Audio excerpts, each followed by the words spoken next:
Magandang araw po sa bawat isa. Ito po muli ang inyong lingkod, Brother Paul Litose, Pastor po dito sa Jesus Christ Baptist Church, Santa Maria, Bulacan. And welcome po sa ating Time in the Word. Ito po ay panahon na kung saan tayo nag-aaral ng salita ng Diyos sa patuloy na ikalalago ng mga mananampalataya, sa ikaliligtas ng mga kaluluwa, at lahat ng ito ay sa ikakaluwalhati ng pangalan ng ating Panginoon. Salamat po at kasama po namin kayo ngayon at nawa patuloy tayong matuto, lumalim sa pagkakilala, pagmamahal, paglilingkod at pananampalataya sa ating Panginoon at tagapagligtas.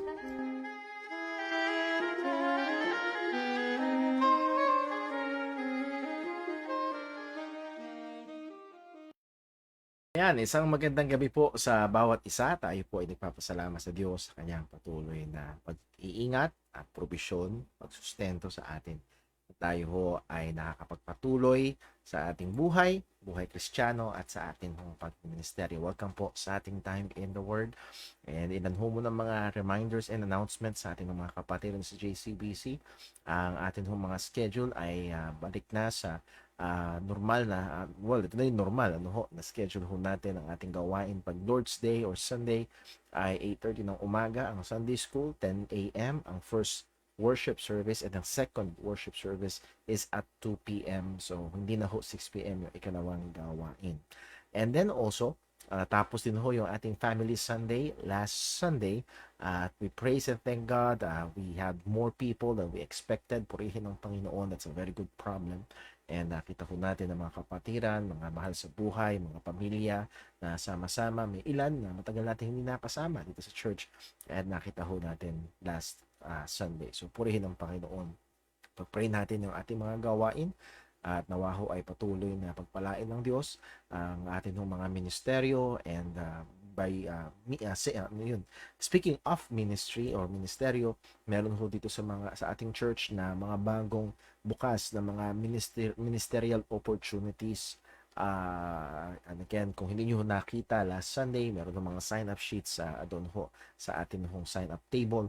And please take time to look at them, consider them, at kung meron kayong mga tanong ay pwede nyo kausapin ako o ibang mga leaders ho sa ating mga ministries. So pray ho natin yan, and I hope ang bawat mananampalataya dito sa JCBC ay hindi kontento na nakaupo lang, kundi we strive, we try our best to be able to minister in whatsoever way na we can at magamit yung ating mga God-given gifts and abilities para ho sa paglilingkod sa kanyang sa ating Panginoon, primarily through our local church ministry.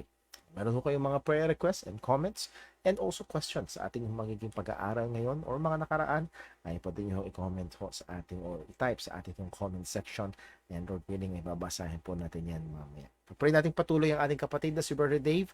Siya ho ay talagang naka-set na to go with the DBS or Deep Brain Stimulation procedure. It's a costly operation at salamat sa Panginoon, meron siyang patuloy na ginagamit ng mga tao, mga kapatiran para sa provision ng kanyang pangangailangan. And we as a church, that's a very good challenge for us at command sa atin ng Panginoon na kung meron tayong oportunidad to do good, especially sa ating mga kapatiran, ay tayo dapat ay magsumikap sa bagay po na ito. So pray natin ng ating kapatid.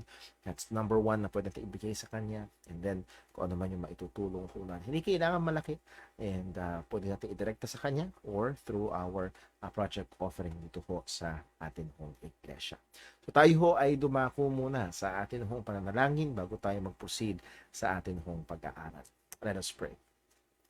Panginoong Diyos, aming Ama, aming Diyos na dakila, Diyos na mahabagin, Diyos ang pagpasensya.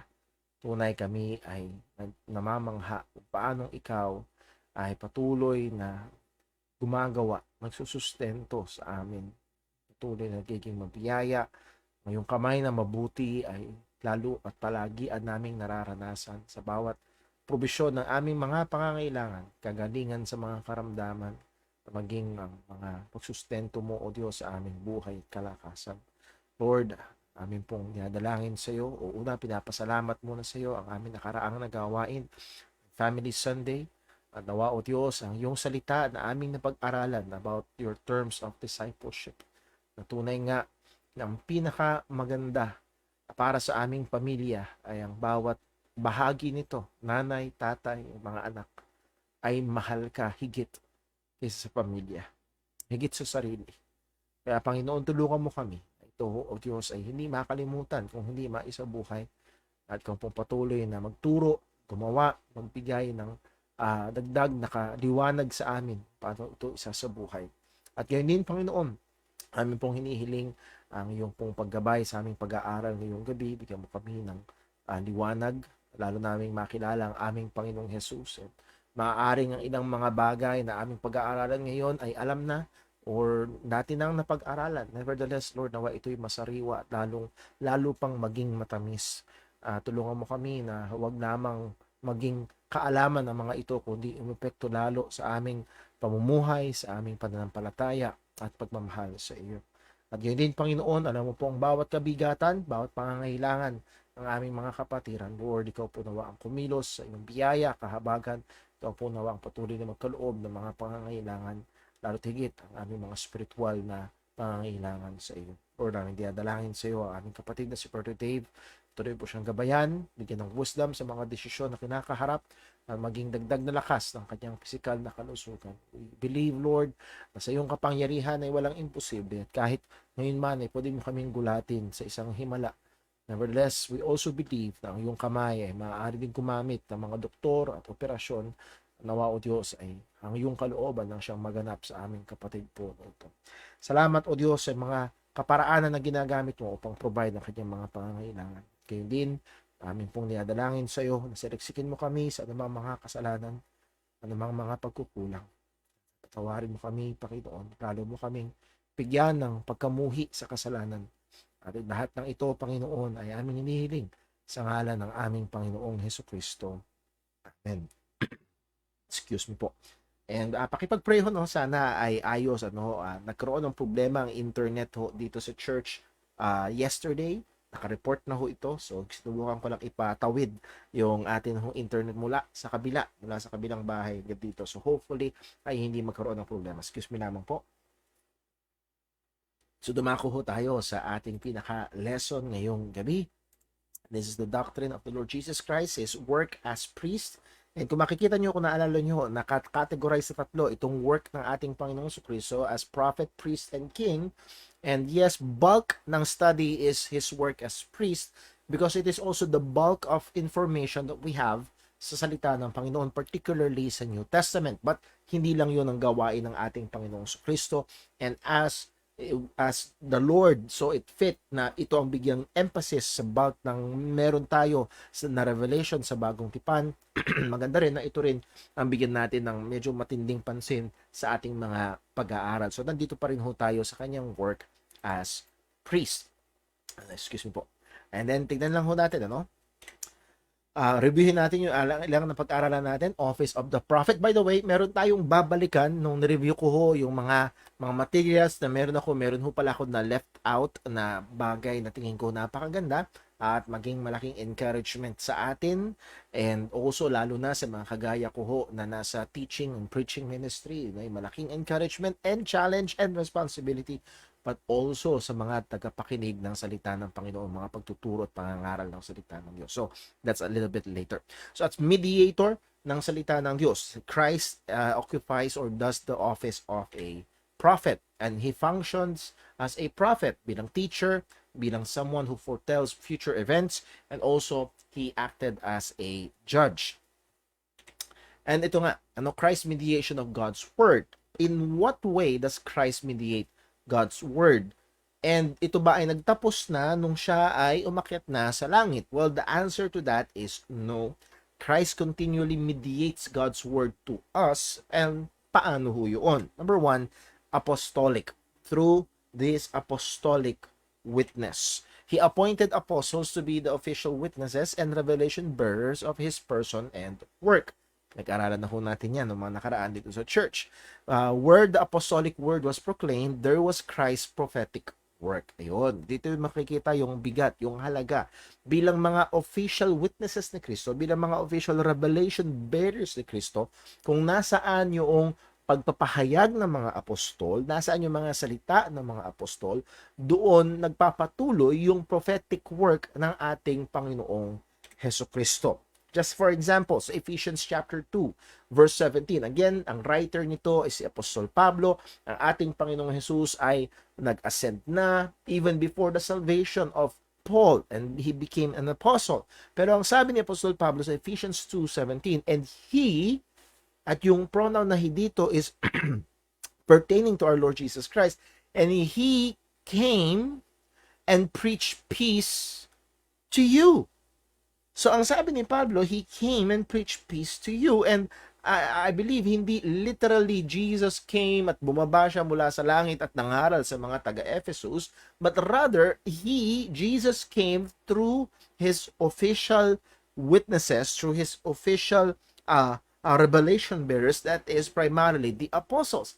And he came and preached peace to you who were afar off, and peace to those who were near. So, afar off pertaining to the Gentiles, near pertaining to the Jews, and dito sa punto na ito, nagpapatuloy ang ministeryo ng ibang mga apostol sa mga Hudyo, at si Pablo primarily, not only but primarily, maging sa mga Hentil. And itong preaching ministry, itong teaching ministry ng mga apostol, in Paul's own words, is like Christ coming and preaching. So, nagpapatuloy through his prophetic or through his official revelation bearers and witnesses, yung prophetic office ni Jesus, that is bringing God's word, ay nagpapatuloy sa pamamagitan nila. Now, wala na ang mga apostol. Paano ngayon? Well, we have the scriptures. Christ continues to speak to us in and through the scriptures kung nasaan yung patotoo ng mga apostol patungkol sa ating Panginoong Hesukristo. The scripture is Christ's final prophetic revelation until he comes again. Sa Hebrews chapter 1 verses 1 to 3, ang sabi, ang Panginoon in the Old Testament spake through various means in various times. Ngayon naman, he spoke to us through his Son, our Lord Jesus Christ, and Jesus through the apostles sa atin. At ito ay nasa ating ngayon in the form of written revelation, the Word of God. And again, it is the final, sapagkat ang sabi mismo ng salita ng Panginoon through Apostle John, for I testify unto every man that heareth the words of the prophecy of this book, if any man shall add unto these things, God shall add unto him the plagues that are written excuse me, in this book. So muli, close na yung canon. That's the final revelation through the scriptures. We can only claim, whether it be teacher or preacher or sino man, ay maaari lamang mag-claim ng word from Christ that we can locate in the scripture. Okay? That's why I hope for many years nagmi-minister tayo ng salita ng Diyos sa CBC, when bago dumating ang at the point of preaching, bubuksan ang salita ng Panginoon at babasahin ang salita ng Diyos. At lagi, I hope you take notice na andun yung kataga na sinasabi, and it is intentional. Hindi ito dahil bahagi lang ito ng ritual. It is intentional na pag binuksan ang salita ng Diyos, pag in-announce yung passage, bubuksan ang salita ng Diyos at sasabihin primarily ako, sino mag-preach, ito po ang sabi ng Panginoon, o ito po ang sabi ng salita ng Diyos. Ito po ang sabi ng Diyos. So, again, those words are pertaining to this because it's we claim words from God located in the scripture. Hindi yung sinabi na anghel sa panaginip, hindi yung may narinig na boses sa sagingan or whatever. Kung ano yung sinasabi ho ng salita ng Panginoon, written in the scriptures. And then number 3, ito yung magandang challenge and encouragement, lalo na sa mga kagaya ko ho na nasa ministry ng proclamation ng salita ng Diyos. Ecclesiastical. That means primarily through the church. Jesus Christ speaks to His church through chosen men as they minister the faithful word or the word faithfully. Ano ho? Kapag ipinaglilingkod ang salita ng Diyos in a faithful manner, Christ speaks to His church. Now, maaaring, mukhang overstretch yan, Brother Paul. Well, it is found in the Bible. 1 Thessalonians 2:13. Ano ang sabi ni Apostol Pablo? For this cause also thank we God without ceasing, because when ye received the word of God which ye heard of us. So napakinggan nila ang pangangaral. Ano daw? Ye received it not as the word of men, but as it is in truth the word of God. So hindi to words of men, kung hindi in truth. This is genuinely the word of God. So when they preach the word of God, it is really the word of God, which effectually worketh also in you that believe. Ito ay gumagawa, ito ay umi-epekto. So sa Church as Thessalonica, nung ipinangaral nila ang salita ng Diyos, nangaral sila ng ebanghelyo, they received it as the word of God because it is the word of God. 2 Thessalonians 2:14, whereunto He, yung pronoun dyan ay He, ay walang iba kung hindi ang Diyos. He, God, called you. So God, this is the effectual call unto salvation. God called you. Remember, ang sabi ni Jesus, my sheep hear my voice. So God called you, or Christ called you by our gospel. At yung gospel dyan, primarily pertaining to the proclamation of the gospel. So, yung call, yung pagtawag ng Diyos, narinig ng tupa ang tawag ni Kristo by the proclamation of the gospel, to the obtaining of the glory of our Lord Jesus Christ. And then, as we have quoted, my sheep, John 10:27, my sheep hear my voice, and I know them, and they follow me. The question is, hanggang ngayon ba naririnig ng mga tupa ni Jesus ang kanyang tinig? And the answer is yes. Kapag faithful na tinuturo at pinoproklama o ipinapangaral ang salita ng Diyos. Point, God's people, and in the context of evangelism, and unbelievers, yung mga tupa ni Jesus na hindi pa naabot ng ebanghelyo, o pag sa panahon o sinakdang panahon ng Panginoon na sila ay tawagin ni Kristo, can hear Christ in the church when His word is faithfully ministered or proclaimed. Pag matapat na ipinapangaral ang salita ng Panginoon, it is the word of Christ. It is Christ speaking to His sheep. It is Christ speaking to His church. Kaya ho, in two ways, tingnan natin ito in two ways. One, sa aming mga tagapagturo, hindi pwede, hindi maaari na basta-basta na lang i-handle o wag na hindi bigyan ng kaseryosohan ang pag-aaral, paghahanda ng paghahayag at pagtuturo ng salita ng Panginoon. Why? Because hindi maaaring magbiro ang iba sa pag-handle ng kutsilyo, pero sa pag-handle ng salita ng Diyos, huwag nawang masumpungan na ang mga nagsasabing sila'y mangangaral ay masumpungan na sila inahandle ang salita ng Diyos ng walang kaseryosohan. And at the same time, hindi lamang sa mga tagapangaral o tagapagturo, kundi maging sa mga tagapakinig. Now, I'm not saying na yung salita ng pastor ay ituring na salita ng Diyos as equally inspired sa Bible. No. What I'm saying is, kapag tinuturo ng tapat ang salita ng Diyos, ay ina-apply ng maayos yung katotohanan ng salita ng Panginoon, we must not take it as words of or suggestion of the preacher lang. No. If it's really the faithful teaching, preaching, exposition ng salita ng Diyos, we as a church must take it as the word of Christ at kailangan bigyan ng buong kaseryosohan. So muli, sana makita natin dito na makikita natin kung bakit natin ine-elevate yung preaching ministry among other aspects ng worship service. Again, maraming mga aspeto ang worship service. pero nahandun yung elevation ng preaching ministry sapagkat doon pinakikinggan, naririnig, tinatanggap ng iglesia ang salita mula sa ating Panginoong Kristo muli through a faithful preaching ng salita ng Diyos. Consider, kailangan pag-isipan, ito yung challenge nga natin, a faithful ministry of the word is a representation of Christ's prophetic office. Or maaaring sabihin siguro yung salita dito is an extension of. Muli, hindi inspired word ang lumalabas sa bibig ng pastor.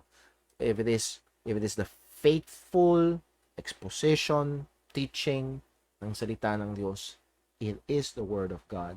And Christ's church must give serious attention sa bagay ho na ito. That's why hopefully ito yung magbigay sa atin ng ilang aplikasyon, ilang mga aplikasyon. Nasa na ba? Ayun.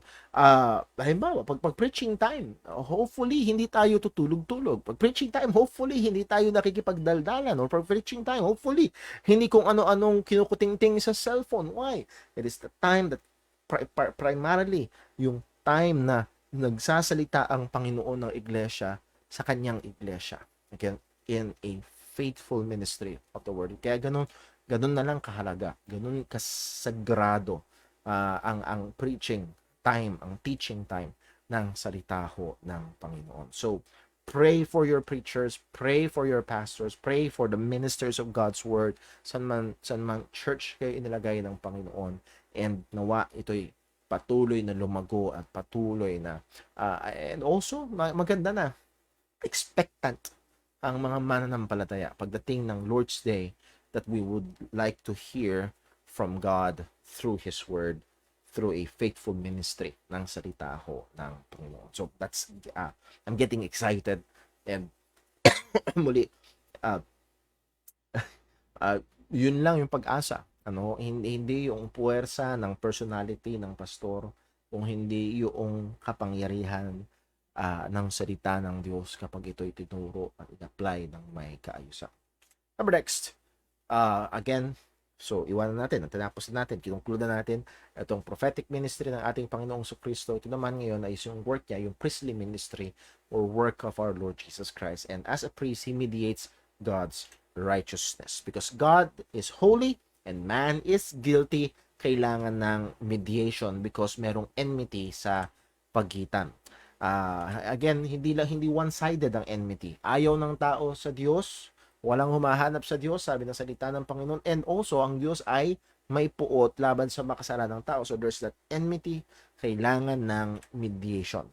1 Timothy 2:5, for there is one God and one mediator between God and man, the man Christ Jesus. Walang ibang tagapamagitan, hindi si San Pablo, hindi si San Pedro, hindi si San Juan, at hindi rin si Maria. Meron lang iisang tagapamagitan. Components ng kanyang priestly mediation, active obedience and passive obedience. Yung kanyang active obedience ay, una, yung kanyang vicarious active obedience or the vicarious or substitutionary active obedience of Christ. That means He obeyed the law perfectly para sa atin. Sabi nga sa Romans 5:19, for as by one man's disobedience, many were made sinners, so by the obedience of one shall many be made righteous. He was also perfectly sinless. 1 John 3:5, and ye know that He was manifested to take away our sins, and in Him is no sin. Walang kasalanan sa Kanya. John 8:29, and He that sent me is with me. The Father hath not left me alone, for I do always those things that please Him. So both in the negative and in the positive. Negatively, He did no sin, wala siyang ginawa. Positively, He did always which was pleasing to the Father. Doon yung active na paggawa ng ating Panginoong Kristo perfectly, consistently ng naaayon sa kalooban ng Diyos. Sabi nga ni R.C. Sproul, not only did He die to pay for the penalty of my sins, or in this case, our sins, but He lived a perfect life of obedience and fulfilled the law for those who put their trust in Him. Talagang nahandoon. Ano, at malinaw yan sa Romans chapter 8 verse 1, Romans chapter 8 verse number 2, kung hindi nagkakamali, for what the law could not do, in that it was weak through the flesh, God sending his own son in the likeness of sinful flesh, and for sin condemned sin in the flesh, that the righteousness of the law might be fulfilled in us. Yung katuwiran ng kautusan ay matupad sa atin. And how is that? Yung imputed na righteousness, yung ibinilang na katuwiran ni Kristo para sa atin. Hebrews 4:15, for we have not an high priest, so which cannot be touched with the feeling of our infirmities. So naroon ang ating Panginoong Kristo, nandun yung simpatya niya sa mga mananampalataya na nag-i-struggle. Halimbawa ngayon, ikaw ay merong struggle, meron kang partikular na kasalanan na nilalabanan, meron kang partikular na sitwasyon na pinagdadaanan, hindi walang simpatya ang ating Panginoong Kristo. He knows, alam niya, hindi foreign sa kanya, hindi lang siya basta, well, I do not understand, pero tutulungan kita. No, he understands and he helps us. Ano, he was all points tempted like as we are, yet without sin. So Christ sympathizes with his saints in times of temptations because he was literally all points tempted. Then yung passive obedience, vicariously bearing the penalty of the law for our sins. Yung kanina, he actively obeyed all the law, all ng kalooban ng Panginoon. Ngayon naman, he paid for our sins. 1 Peter 3:18, for Christ also had once suffered for sins, the just for the unjust, that he might bring us unto God, being put to death in the flesh, but quickened by the Spirit. So, he suffered, the just for the unjust. He once suffered for sins. Minsan lang, one time lang, siya nagdusa para sa ating mga kasalanan. Ephesians 5:2, and walk in love as Christ also hath loved us and had given himself for us an offering and a sacrifice to God for a sweet-smelling savor. At nilagyan nung ng underline yung sweet-smelling savor dahil ang pinopoint out dito, yung sacrifice ni Kristo satisfied God and the demand of the law.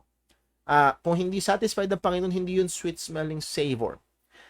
Kung hindi satisfied ang kautusan, hindi makapagliligtas si Kristo. But ang punto nung mga lingwahe ni Apostol Pablo, yung offering ni Kristo, yung sacrifice ni Kristo, it was a sweet-smelling savor to God. It is a satisfying sacrifice to God. So the sacrifice of Christ satisfied the penalty demand of the law. Anong demand ng kautusan? Penalty. Paparusahan dapat yung kasalanan, yung nagkasala. Christ's death and suffering pacified the wrath of God. Andun yung galit ng Diyos, yung aktibo at personal na galit at puot ng Diyos laban sa makasalanan, it was pacified. So narito ang isang mahalagang bagay. Ano ho?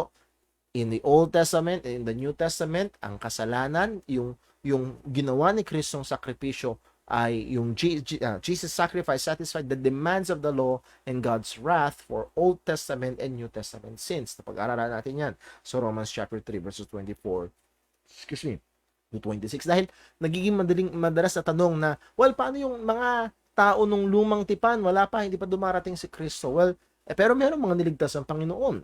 Abraham believed God, was counted for him for righteousness.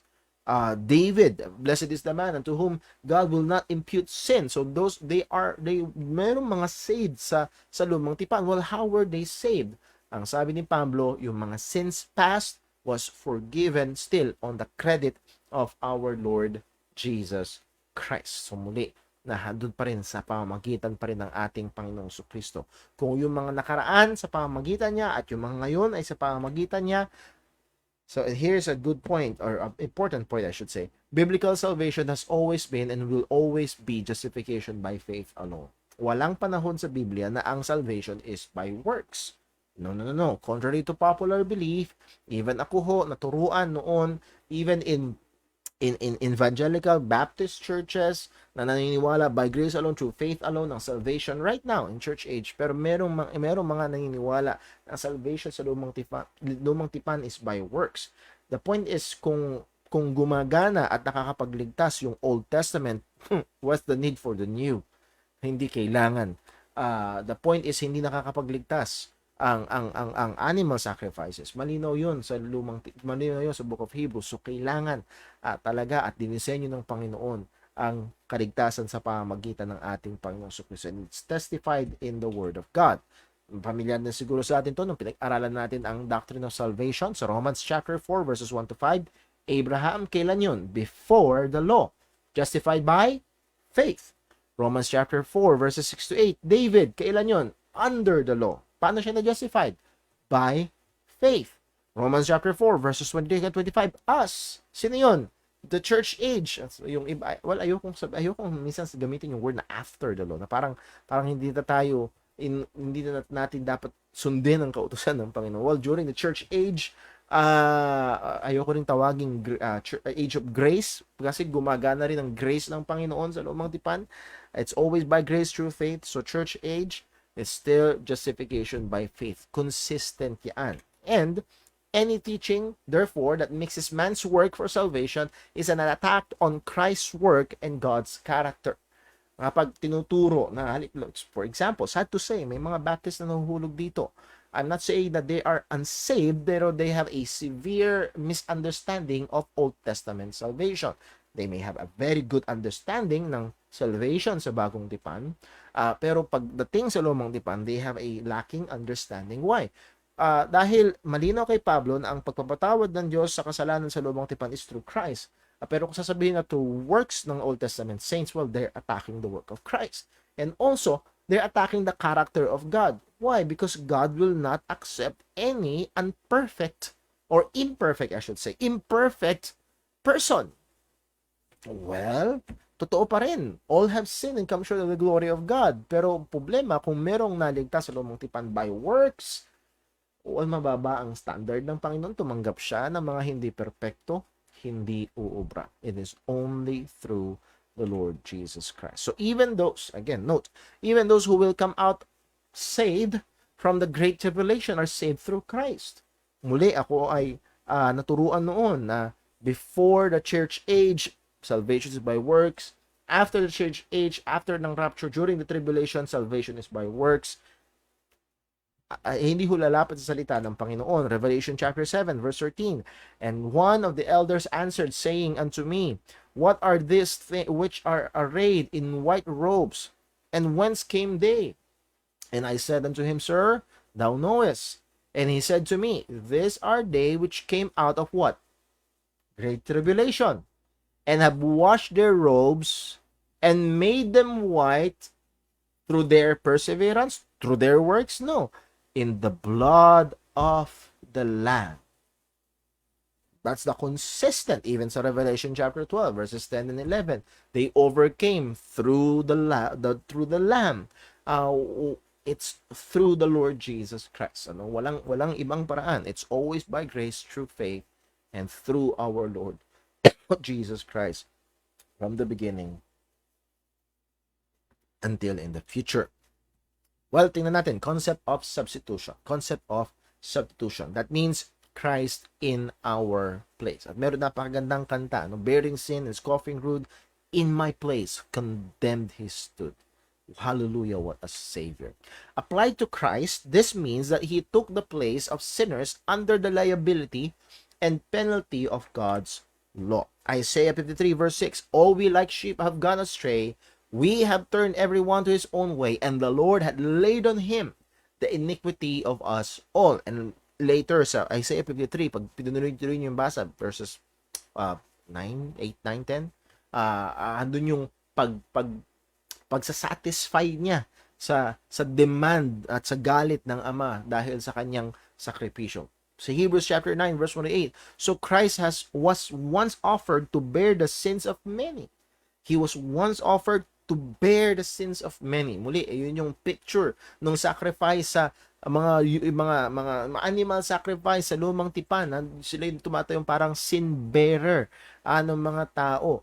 Christ was once offered. That's an Old Testament sacrificial language, to bear the sins of many. And to them that look for him shall he appear the second time without sin unto salvation. 1 Peter 2:24, who his own self bare our sins in his own body on the tree, that we being dead to sin should live unto righteousness, by whose stripes ye were healed. Muli, merong so una dito yung substitution sense, he bore our sins. He bare our sins in his own body. So in our place, siya ang nagpasan, siya ang nagbayad, siya tumanggap ng parusa. Pero gusto ko lang i-point out ho dito, in Peter's inspired understanding ng Isaiah 53, saan niya ikinabit ito? Yung by whose stripes ye were healed. Hindi ito physical healing. Hindi ito primarily, yes, as we have studied dito sa church, yes, eschatologically, in the future, magkakaroon ng physical healing. Yung may kasiraan, papalitan ng walang kasiraan. Yung may kamatayan, papalitan ng walang kamatayan. It is again through our Lord Jesus Christ. Nevertheless, ang primary significance ng statement na ito, by whose stripes ye were healed, na paboritong-paborito ng mga prosperity gospel preachers at ng mga miracle crusaders, so on and so forth, ay para daw sa physical na kagalingan right here, right now. No? According to Peter's inspired understanding and interpretation do sa Isaiah, it pertains to Christ bearing and paying for our sins. Ganun ang mas tamang pangunawa. Though hindi natin kinakaila, merong sense ng physical tuwing tayo ay gumagaling, tuwing tayo ay nabibigyan ng even another day of our life ay nahandon. It is out of the graciousness of God. Pero in the later future, pag dumating na ang ating Panginoon, muli nga, the glorification of our bodies, yung anumang epekto ng kasalanan sa katawan ay mawawala. So muli, merong physical aspect, pero here right now, it's an aspect of substitution, Christ paying in our place. Note, the sense in which Christ bore our sins and was put in our place is legal, not personal. Magandang paalala ho ito. Legal, siya ay ibinilang na makasalanan, hindi siya naging makasalanan. That's maaaring sa mo, pero malaking pagkakaiba yun dahil si Kristo ay hindi nagkasala. Yun yung didiinan ng salita ng Panginoon, hindi siya naging makasalanan, pero siya ay ibinilang na makasalanan. Well, paano nangyari yun? Well, because of imputation. Imputation. Ang key text sa imputation is 2 Corinthians 5:21, for he had made him to be sin for us who knew no sin. So binibigyan din ni Pablo, imbis na magkaroon tayo ng maling understanding, he knew no sin, hindi siya makasalanan, hindi rin siya naging makasalanan, pero ibinilang sa kanya ang kasalanan, that we might be made the righteousness of God in him. Christ did not personally become sinful. He legally became liable, past tense yan, because he bore our sins as a substitute. Naging siyang liable dahil siya ang nagpasa ng ating mga kasalanan as our federal head, as our representative or substitute. Now, merong ilang mga objections at naalala ko minsan na itanong na ho ito dito sa church and dito rin sa ating time in the Word. Ilang objections about imputation. Is it not unjust for one to take the penalty that belongs to another? The innocent suffering for the guilty. Hindi ba unjust yun, Brother Paul? Baka kung si Kristo nagbayad para sa atin, siyang walang kasalanan nagbayad, di ba hindi matuwid yun? Well, the answer to that is this. Christ's status as federal head. Dahil sa kanyang estado, at ang kanyang estado, sang-ayon sa disenyo ng Panginoon, siya ay ang ating federal head. That means he is our legal representative. Gives legitimacy to the substitute status function. Okay? Kaya legitimate yung pag-substitute niya in our place because he, like the first Adam, is our federal head.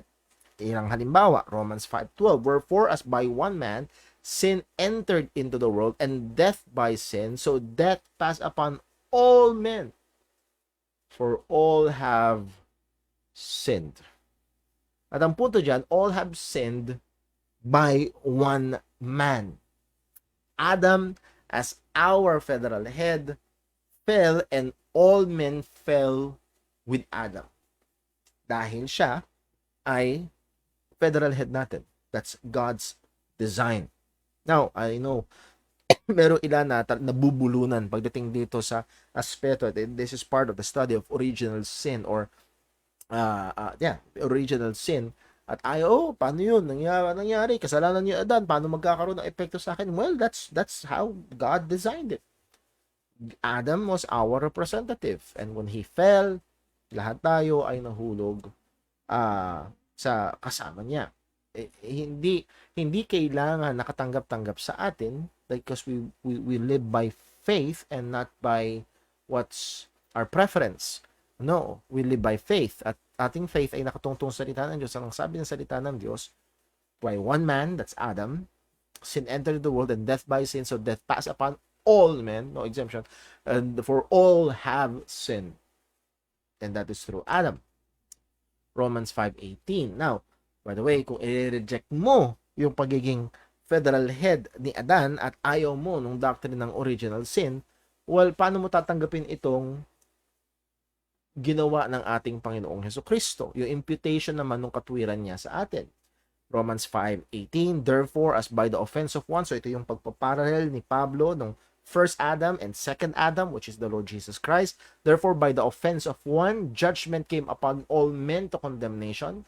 Even so, by the righteousness of one, the free gift came upon all men unto justification. So, all men under Adam and all men under Christ benefited by the performance of their federal head. So, all men under Adam, lahat tayo ay tumanggap ng epekto nung kanyang ginawa. All men under Christ, represented by Christ, yung mga hinira ng Panginoon at ibinigay kay Kristo, all men under Christ ay magbe-benefit dun sa kanyang ginawa at purihin ng Panginoon, siya ay yung kanyang ginawa ay katanggap-tanggap na gawa sa Panginoon. Therefore, tayo ay merong kaligtasan. So how, another objection, how can it be real substitution when he did not suffer the equivalent of our penalty? At madalas sinasabi, pambihira, namatay siya sa krus, ilang oras lang siya nagdusa doon, pero ang binayaran niyang kasalanan pang walang hanggan, hindi lang na isang tao, kundi napakarami. Pwede ba yun? Kaya yung iba, medyo sumusobra at nagkakadevelop sila ng doktrina na walang basehan sa Bible whatsoever na si Kristo ay napunta sa impyerno at nagdusa ng 3 araw, 3 gabi sa impyerno para sa ating kasalanan. No. That idea is totally contradictory sa salita ni Kristo sa krus. Bago siya mamatay, it is finished. The point is this, ang answer dito ay ito, because of who Christ is. Sino ba siya? Christ's suffering on the cross is equivalent of our eternity in hell. Para bang ganito, meron ka napakaraming pera, napakakapal, as in napakakapal nung pera mo. Tapos, pinalitan ka lang ng 5 piraso. Pwede ba yun? 5 piraso lang, kapalit nung napakadami?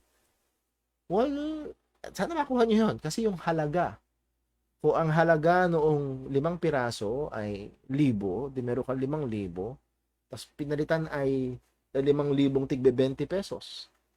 Well, marami, kapalit ay kakaunti. Baka depende dun sa halaga.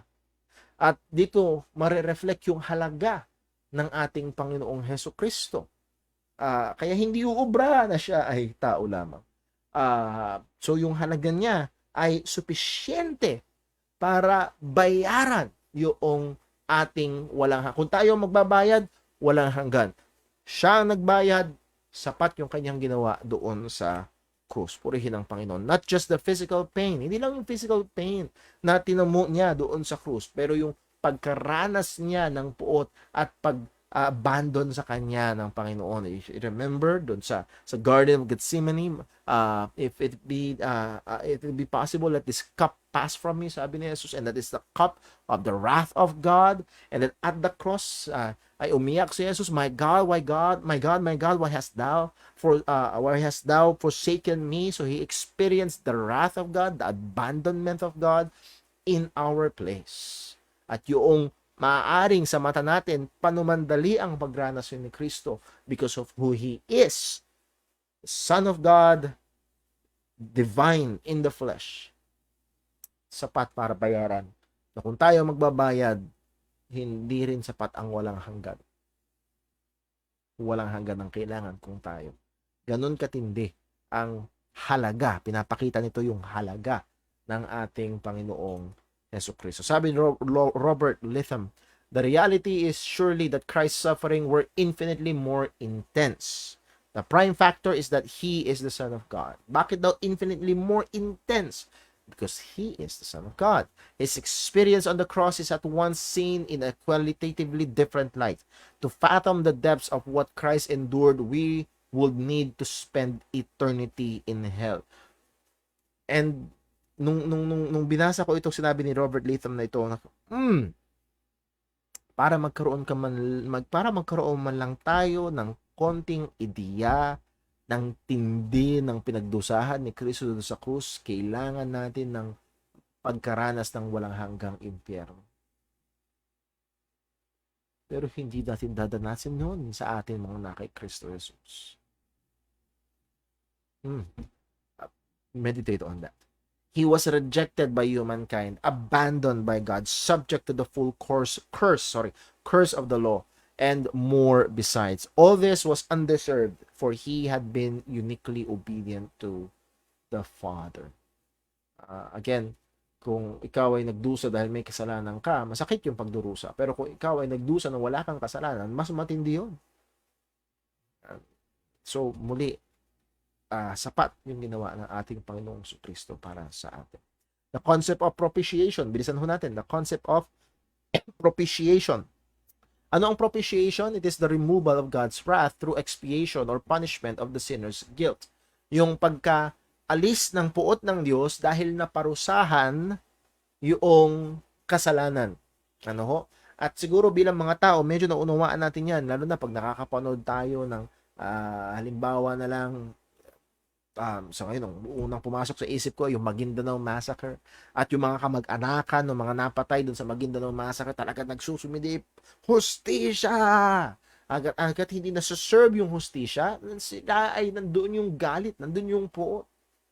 So muli, hanggat hindi na ibibigay, na ipapataw yung bayad sa kasalanan, handun yung puot.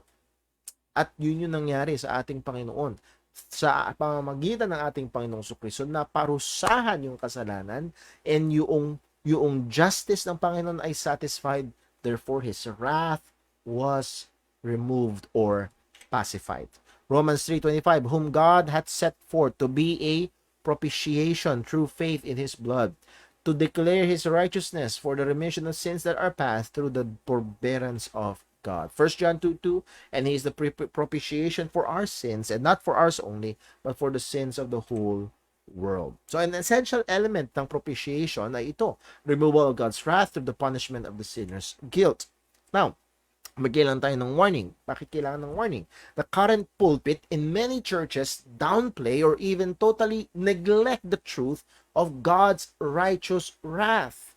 Napakaraming mga pulpito, napakaraming mga churches ang hindi binibigyang pansin or kung sakali man ay sasabihin lang just in passing ang patungkol sa puot ng Diyos. Now, I'm not saying na every Sunday dapat patungkol sa puot ng Diyos ang pangangaral. Baka mamaya sabi yung pastor sa church yun, laging galit. That's not the point. At hindi rin naman yun. Pero ang problema sa napakaraming mga ministeryo, ito ay kung hindi man napakaliit o halos nineglect, ay totally wala na. Gusto lang nila ay mga feel-good sermons. Now, ano ang danger? Bakit may warning? Danger. No wrath. No need for propitiation. No wrath. No need for propitiation. So kung hindi pinapangaral yung matinding puot ng Diyos sa kasalanan, then hindi mo kailangan si Kristo bilang tagapagligtas sa kasalanan. Kung hindi mo kailangan si Kristo bilang tagapagligtas, well, ano na lang natitira? Siya na lang ang tagutupad ng pangarap mo, pagpaganda ng buhay mo, taga-fix ng problema mo. Yun na lang si Kristo, pangpasarap ng buhay. And really, sad to say, yun ang nangyayari sa ibang mga ministries, even claiming to be Christian ministries or so-called. Number 4, ransom and redemption. Ransom and redemption. Ang pinaka-context ito ay nasa Hebrew, nasa Old Testament. Hebrew background, payment of price that secures the release of a criminal, especially one that is guilty of capital punishment. Naalala ko dati, ang ginagamit kong halimbawa dito ay, ano ba, nakidnap ka, humihingi ng ransom, babayaran yung ransom para ka makawala. Do may truth doon, pero kulang. Kasi, hindi ka naman dapat sana makidnap. Hindi ba? Ang binayaran ay yung kidnapper, which is maling picture. Ang totoo ay ito, ang tayo ay makasalanan, kinakailangang parusahan, at bilang nasa ilalim ng parusa, ang pinapakita nito, ang binibigyang pansin dito ay yung pagbabayad ng price ay para ba siguro mas equivalent ito sa tinatawag nating piyansa. Do hindi pa rin sapat na sapat, pero dapat parusahan, pero dahil binayaran yung piyansa, makakalaya. Mas sapat, mas angkop yung larawan na yon. Exodus 21 verse 30, if there be laid on him a sum of money, binigyan ng numero, sinabi kung magkano, then he shall give for the ransom of his life whatsoever is laid upon him. So muli, merong case, merong pagkakataon sa lumang tipan, pwedeng magbigay ng blood money. Kung merong nagawa, muli, ang magde-decide niyan, imposed by the judge. Yung judge ang mag-i-impose, paid in the court to one against whom offense is committed. Yung judge ang magsasabi kung magkano, babayaran doon sa offended party. Yan. So, sana makita nyo, yung ganda. Sino ang judge? Ang Diyos. Sino magsasabi kung magkano? Ang Diyos. And then, sinong offended party? Ang Diyos din. So, makita nyo sana kung gaano kakapos. Hindi ko na ginagamit yung ilustrasyon nung kinidnap ka, kailangan ng ransom. No. Dahil hindi bad guy ang Diyos. Ang Diyos ay matuwid na hukom. Pero nahandoon ay tinanggap niya yung bayad para sa atin. Sino yun? Ang ating Panginoong Jesucristo. 1 Timothy 2:5, for there is one God and one mediator between God and man, the man Christ Jesus, who gave himself a ransom for all to be testified in due time. He gave himself as ransom. 1 Peter 1:18, for as much as ye know that ye were not redeemed. So yung redemption at saka yung ransom na terminolohiya, were with corruptible things as silver and gold from your vain conversation received by tradition from your fathers, but with the precious blood of Christ as of a lamb without blemish, without spot. So hindi mo murahin, hindi yung mga binavalue natin sa libutan, hindi mas matindi, infinitely greater value ang pinambayad. Walang iba kung hindi ang buhay, ang dugo ng ating Panginoong Jesucristo. Here is the truth. Salvation is not a working of miraculous power, but a paid ransom. This is a hard truth.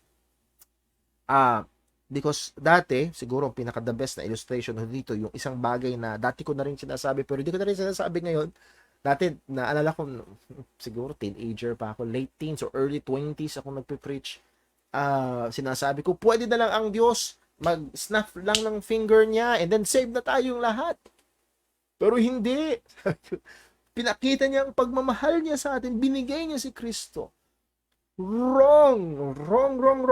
Very wrong. Hindi pwede na miraculous power lang na pumitik lang ang Panginoon ng kanyang kamay, save na tayo. That's appealing to the omnipotence of God, but to the sacrifice of the holiness of God. Hindi uubra. Hindi pwede isakripisyo ng Diyos yung kanyang kabanalan. Kay Kristo, na-satisfied yung justice, na-satisfied, hindi sacrifice yung holiness, pero na-achieve. Kaya mas matindi yung kapangyarihan at yung wisdom ng pagliligtas sa pamagitan ng ating Panginoong Kristo. Why? Because there's a ransom that must be paid. So, hindi pwedeng bigla lang magicin. Okay, burado na. Magiging unjust ang Panginoon. No, He is just and the justifier. Paano nangyari? Of them that believe on Jesus Christ. Sabi ng salita ng Diyos. Sabi ni B.B. Warfield, there is no one of the titles of Christ which is more precious to Christian hearts than Redeemer. Bakit daw?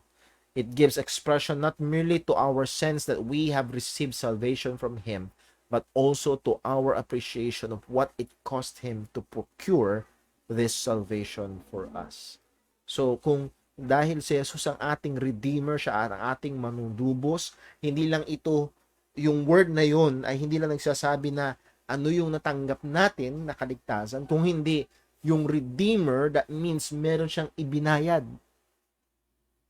At pinapaalalahanan tayo, that term Redeemer, pinapaalala nito yung dakilang bayad na ginawa ng ating Panginoong Jesucristo, yung pagbibigay ng kanyang sarili para sa ating kaligtasan. Secondary significance of Christ's death. So, tingnan natin, ano ho, sa mga primary significance for our salvation as imputation, ransom, redeem, yung mga bagay ho na yun as satisfying sacrifice sa Panginoon sa ating kaligtasan. Those are primary significance of Christ's death as His work as priest, pero merong secondary significance. Now, why secondary? Dahil una, it is not the primary meaning of the cross and is not given central emphasis as its atoning significance. So, again, ito ay bahagi at epekto ng ginawa ni Kristo pero hindi ito yung pangunahin at hindi ito yung madalas binibigyan diin sa salita ng Diyos in relation to sa the saving work ng ating Panginoong Jesucristo. Why secondary? This will only be meaningful, applicable to those who have already possessed by faith the atonement made by Christ. Kung ikaw ay ligtas na, dun pa lang magkakaroon na ito ng meaning or epekto sa iyo. Ano ito? Una sa secondary significance is an exemplary model. Bilang halimbawa o huwaran para sa atin. Discipleship to Christ as self-denial. Pag-aralan natin to noong Sunday, sa Family Sunday, sa Luke 9:21-24. Ang sabi sa verse 23, and He said unto them all, if any man will come after me, let him deny himself, and take up his cross daily, and follow me. For whosoever will save his life shall lose it, but whosoever will lose his life for my sake, the same shall save it. And alam ho natin na ito ang mismong ginawa ng ating Panginoong Jesucristo. He took up His cross for us. At ang terms ng discipleship is we will take up our cross for Him. At that's the example na meron tayo sa ating Panginoong Jesucristo. Point, discipleship to Christ as cross-bearing. Ang pagiging tagasunod ni Kristo, ang isa sa mga pangunahing ibig sabihin noon ay pagpasan ng krus. Hindi yung relihiyon, hindi yung Bible version na hawak-hawak. Hindi rin kung nakapantalong ka ba o naka-short. No. Kumpasan mo ba yung krus? The cross of affliction and suffering for Christ's sake. Anong sinisimbolo ng krus na to? Yung affliction and maybe suffering or persecution because of Christ. And another is self-denial. Take up their cross. Deny yourself. Take up your cross. A life that is crucified to self, that a life that is crucified, that has crucified the self as governing force of one's life. That means hindi na ikaw yung nangunguna sa buhay mo, kung hindi si Kristo na. That's what it means to follow Christ's example. Number 2, ready sacrifice for the brethren. Ready sacrifice for the brethren. 1 John 3:16, hereby perceive we the love of God, because He laid down His life for us as our example, and we ought to lay down our lives for the brethren. Pinag-aralan na natin dito sa church. This calls for followers of Christ to a disposition of ready sacrifice for others, even the ultimate sense, that is, kung kakailanganin, kung sa providensya ng Panginoon, even sacrificing our very lives for the brethren. Now, hindi mo kailangang hintayin ng martyrdom para gawin ito. At actually, pag tinuloy mo yung base sa verse 17, ang sabi ni John, whosoever have this world's good and see his brother have need and shutteth his bowels of mercy or compassion, how dwelleth the love of God in him? So, yung practical na sensitivity sa practical na pangangailangan ng ating kapatiran. Kung nakikita tayo may pangangailangan, pero Ngunit tayo naman ay binigyan ng Diyos ng kaampol na kakayahan para tugunan yung pangangailangan, pero sinasara natin. Paano man natin masasabi na tayo ay Kristiyano? Paano natin masasabing naunawaan natin ang pagmamahal ng Diyos sa pamamagitan ni Kristo Jesus na ibinigay niya yung kanyang sarili para sa atin? So, again, this is what John said as mark of a true believer. Number 3, meekness in bearing Christian suffering. Sabi ni Kristo, kung siya na ating Panginoon ay inalimura nila, anong gagawin nila sa atin ng mga tagasunod ni Kristo? Ngayon, pag dumating yung persecution because of Christ or yung suffering because of Christ, paano tayo dapat mag-respond? Well, just like Christ, siya nagbigay halimbawa, we must respond in meekness. 1 Peter 2:21, for even hereunto we are called, because Christ also suffered for us, living as an example that ye should follow in his steps. Ano yung follow na yon? Kailangan mo magpapako sa krus sa Pampanga? No. Hindi yun yung pinupunto. Who did no sin, neither was guile found in his mouth. In his suffering, he did no sin. Neither was guile found in his mouth. Bakit din yung mouth? You remember, sabi sa book of James, kapag ang isang tao nakokontrol yung bibig, nakokontrol niya ang buong katawan, so in biblical sense, yung bibig ay madalas nagre-represent sa buong katawan. Neither guile was found in his mouth. Walang nasumbungan. Sa madaling salita, generally, walang nasumbungan kasalanan sa kanya. Who, when he was reviled not again. When he suffered, he threatened not, but committed himself to him that judgeth righteously. That's how Christ responded to suffering. And that's our example. Lalo na pag dumarating yung pagdurusa dahil sa krus, dahil sa pananampalataya sa ating Panginoong Kristo, dahil sa katotohanan ng salita ng Diyos. Point, Christ's sacrifice on the cross left us a clear example on how to go through sufferings. Number next, and Jesus did not retaliate. He trusted in the Father. This is one of the most glaring defects of modern, madalas Western, pero hindi exempted tayo, Christianity. There is a present emphasis on personal rights leading to retaliatory attitudes and actions. So muli, madalas nakakalimutan natin ang example na iniwan ng ating Panginoon Jesucristo na ito. Lastly, dito tayo matatapos, malapit na, Satan's defeat. Secondary significance ng kamatayan ni Kristo sa krus, Satan's defeat. The death of Christ on the cross is his victory over Satan. John 12:31, now is the judgment of this world. Now shall the prince, which is the devil, the prince of this world, be cast out. Another, John 16:11, of judgment, because the prince of this world is judged. So muli, it is a done battle. Tapos na. This is the last struggle ng Diablo. Siya ay malinaw na talunan na. These statements of Jesus have eschatological future significance. Yes, yung mga sinabi ni Kristo, merong future significance, pero merong present effect. Primarily, the present manifestation of this judgment is the worldwide drawing of people to Christ. Tuwing may naliligtas, yun ay patunay ng tagumpay ni Kristo. Na merong nakakawala sa grip ni Satanas, merong nakakawala sa dilim. Yun ay patunay. And then, pagdating ng huling panahon, talagang boom, wala na, talo na.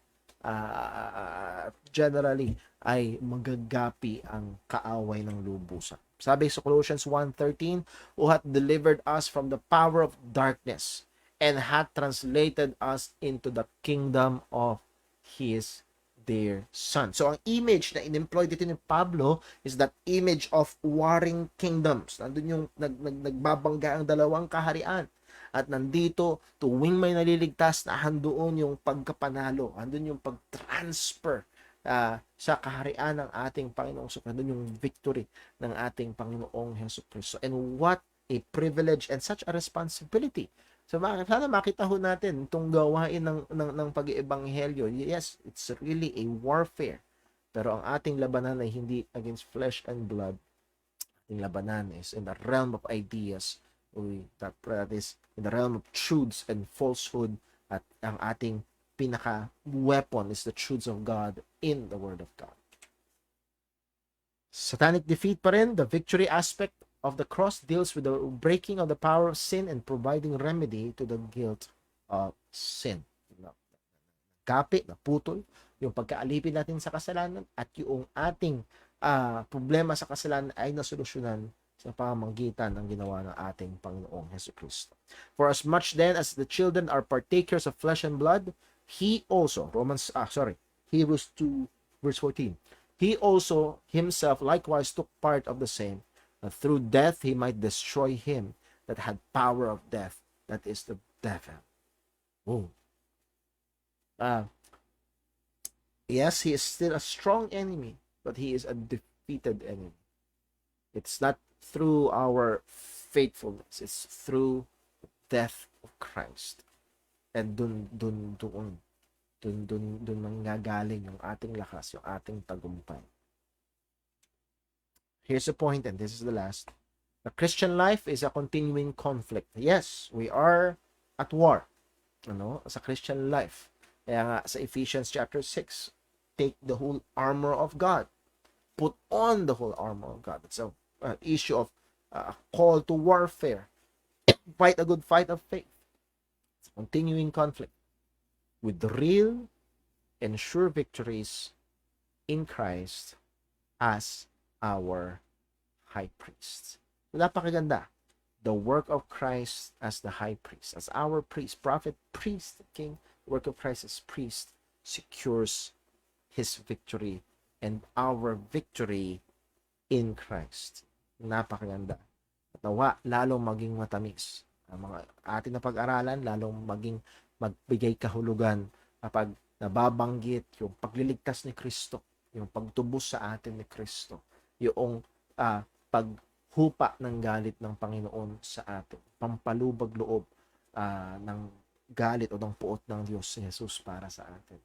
Hopefully, those will have more vivid colors, lalong maging mainit ang ating puso as we meditate on these truths na ginawa ng ating Panginoong Jesus para sa atin hong kaligtasan. Well, tingnan ho natin kung merong mga katanungan.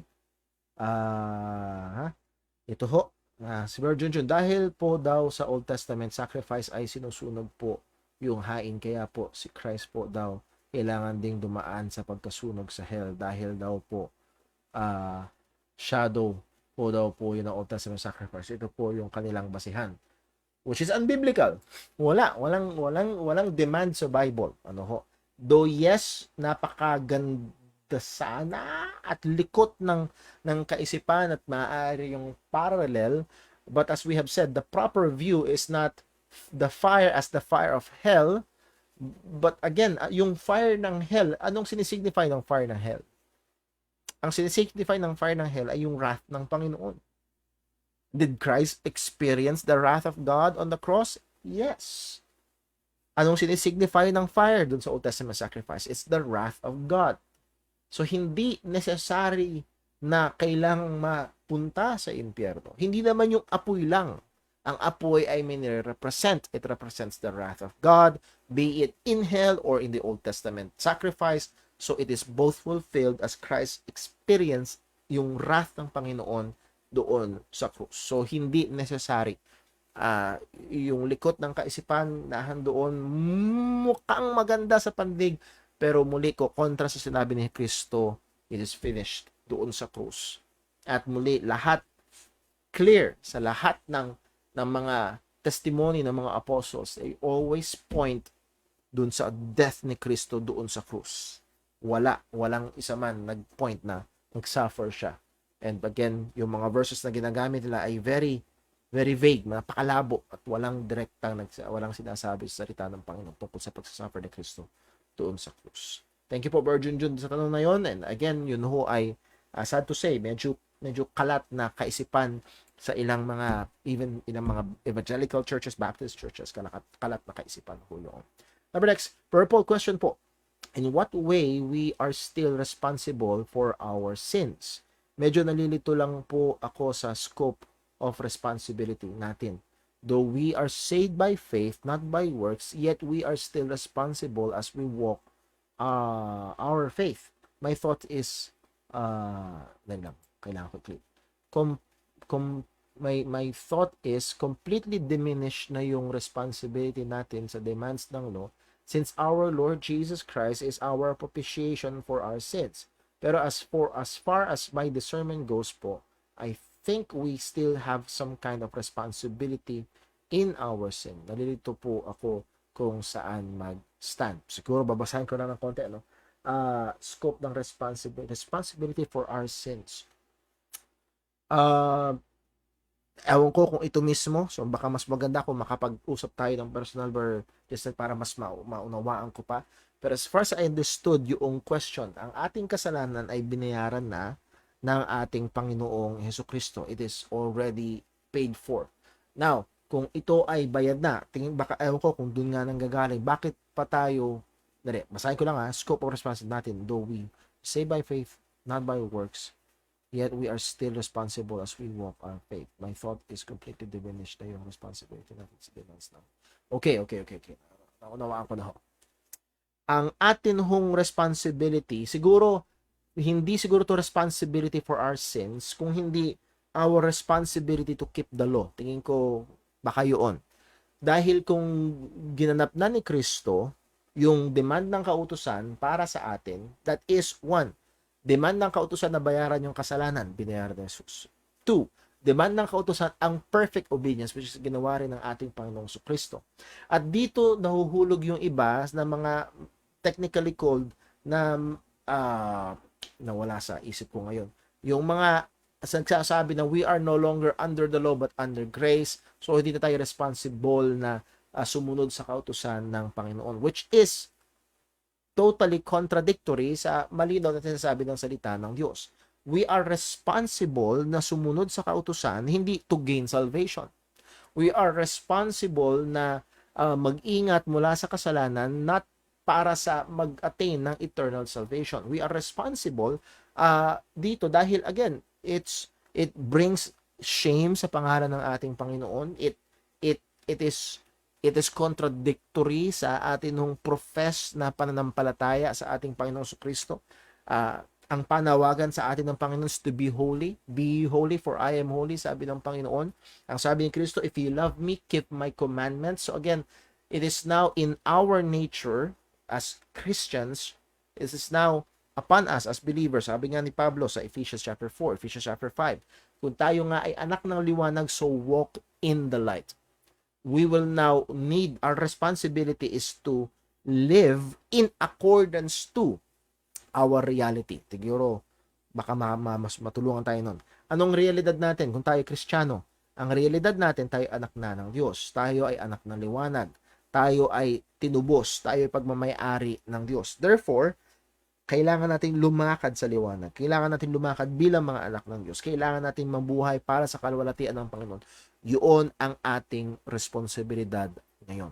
Now, hindi ko alam kung natatamaan ko, Brother Jesnel, pero usap tayo sa mga susunod na panahon. Hopefully, nakatulong. Thank you po dun sa mga tanong.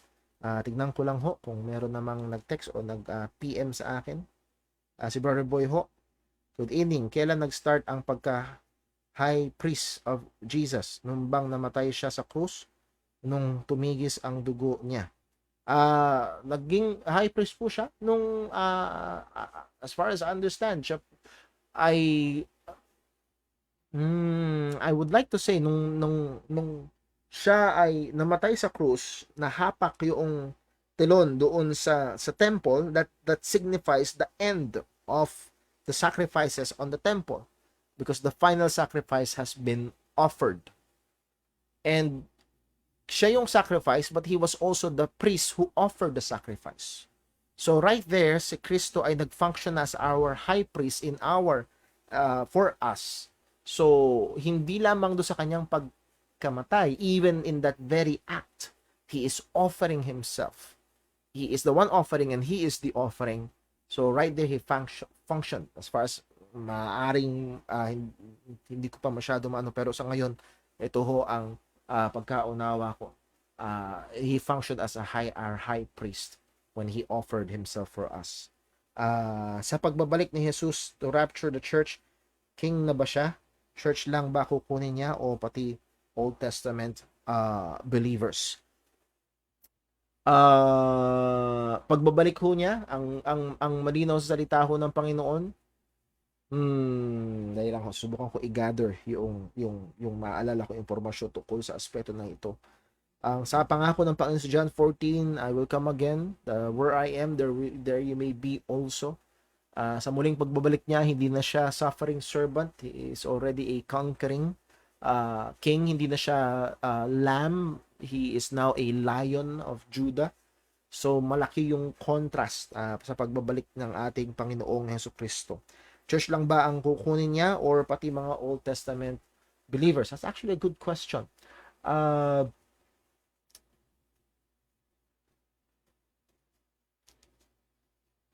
Dahil lang, subukan ko i-gather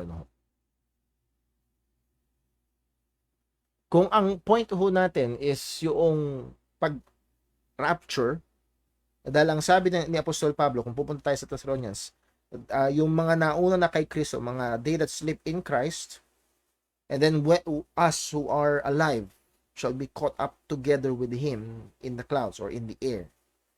At that point, kung ang interpretation dun sa in Christ ay kasama yung mga Old Testament saints, backtrack. Kung ang pinapatungkulan na ho nun ay yung resurrection, yes, kasama ang Old Testament saints. I would say right now, pwede hong mabago. Kailangan ko upuan to. So rather, I will hold my answer kasi kailangan ko pa hong pag-aralan. Pasensya na sa ngayon, hindi ko yung mga verses na sinubukan kong alalahanin ay hindi ko pa masyado sigurado. So please, I will hold my answer. Hopefully, maalala ko next week, susubukan ho nating pag-aralan po yan. Pasensya na po. May Baptist pastor kasi nagsasabi na hindi daw pwede sa Calvary ialay ang dugo, ang blood of Christ. Dapat daw sa templo ng Diyos sa langit. Kaya yun sa trono ng Diyos mismo. And yes, may sinabi ang salita ng Panginoon na ang pag-o-offer ni Kristo ay hindi sa templo made with hands, kung hindi mismo sa templo na ang Diyos ang may gawa. Now, kung magpipindot tayo ng larawan sa ating isip na sa langit ay may physical na templo at kailangan dalhin doon yung liquid na dugo ng ating Panginoong Hesukristo, I think that is stretching it. Pero ang punto lagi ng mga writer ng Biblia is ang ating salvation is done, paid, finalized doon sa krus ng ating Panginoong Hesukristo. Doon inialay ni Jesus yung kanyang sarili, and with Christ's words, it is finished. I believe it is finished. Now, yung outworking ng mga details noon, ang sabi rin mismo ng writer nga ng Hebrews ay hindi yung temples made with hands, kung hindi mismong sa Panginoon, maaaring doon mismo sa krus, it is the time that Christ offered himself to God in that sense sa harapan ng Panginoon para sa ating mga kasalanan, experience the full force of the wrath of God, at kasama rin yung abandonment ng Panginoon para sa ating dahil sa ating pagbabayad o pagpasan ni Kristo sa ating mga kasalanan. So muli, maaari tayo ma-caught up sa masyadong ilang mga detalye na mablur yung mga maliliwanag na sinabi ng ating Panginoong Hesukristo. But that as far as I can see, yung general na statements ng salita ng Panginoon, ang turo ng mga apostol ay doon sa krus. Ang sabi ng ating Panginoong Hesukristo, ito'y tapos doon sa krus. I will settle there. And kung meron mang mga verses na tila baga, parang may extension pa o meron pang it should coincide, not contradict doon sa mga statement ng mga apostol, lalo na ng ating Panginoong Kristo. I think that's the better understanding. May mga nag-send. Salamat sa Panginoon. Naliwanagan si Brother Justel. May nag-message si Brother Marvin Bernal. Pastor, ask ko lang po, naniniwala din po ba kayo sa Apostles' Creed? As far as I understand the Apostles' Creed, ay yes, depende, magiging maingat, depende sa, dahil again, ang Apostles' Creed ay mayroong interpretation ng Roman Catholic Church, ang Apostles' Creed ay mayroong interpretation ng mga Reformers, ang Evangelical, so magiging limited yung aking pag-answer ng yes, as long as it is understood in the light of properly understood Word of God. So it is not creed over Scripture, it is creed under Scripture, properly understood. So yes, I would say, so with the with the limitation na yes, kasi maaaring maging hook question yun dahil merong Catholic interpretation yung Apostles' Creed. So magiging careful lang tayo po doon. Thank you very much po dun sa mga questions, and nag-overtime na tayo, almost 30 minutes. Asensya na ho, pero thank you dun sa mga tanong, and hopefully ay ito'y nakakatulong ho sa ating hong pananampalataya. Let us pray. Panginoong Diyos, aming Ama sa langit, aming pinupuri ka. Namamangha kami sa ginawa ng aming Panginoong Hesukristo. O tulungan mo kami na wag magsawa, wag maging pamilyar na lamang sa mga kataga na siya ay namatay para sa amin. Na tinubos niya kami.